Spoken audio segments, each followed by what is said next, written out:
have always wanted to know what provoked the stepmother to be so cruel.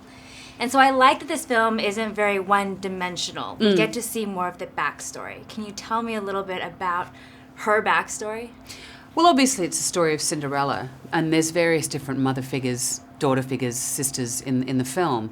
And so you have to know what your role is. But I said to Ken Branagh early on, I said, I want to just, without adding extra scenes, it'd be great if we can see early on the stepmother's relationship to Cinderella, where the jealousy is born. And so we invented this little moment where she overheard the father talking to Cinderella saying, you know, how much they missed her mother, her birth mother.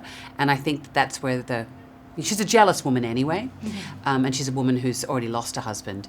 So there's a lot of complicating circumstances. But without, bogging it down, hopefully you understand what makes her tick.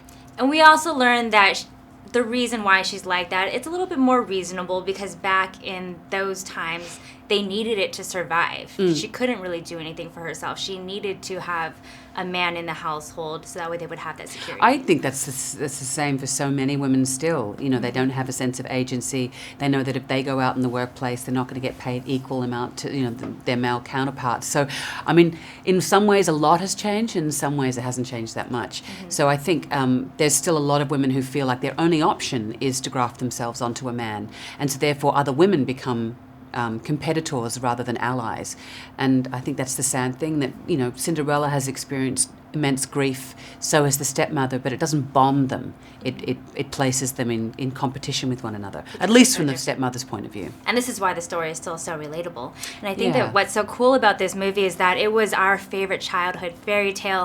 It's so cool to get to see it in real life, what it would be like if it were real, and you actually got to kind of live it. Yeah, and it becomes, the stepmother's journey becomes more and more grotesque as it goes on. But I think what I love about the film is it's a really beautiful classic retelling of the story.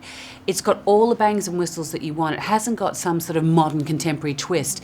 The twist is that you get to know these storybook characters, and I think that that's what makes it feel contemporary, because there's a psychological realism. Right. The theme of the film is derived from the advice that Cinderella's mother gives to her, and that is to have courage. And Hayley Atwell is so affecting as the mother. She's really beautiful. Yes, she is. I want to know, what is the best advice that you've always tried to instill in your children, into your 3 boys, since you are a mother yourself? I think it's the thing of walking in other people's shoes, and that you deal with people. Don't always assume that, if people are being cruel, that you've got to see what's behind the behaviour. It doesn't always work. And look, I don't always do it either. We're all very reactive to one another, but it's to try and see what's motivating people rather than just looking at their behaviour. Made in Hollywood.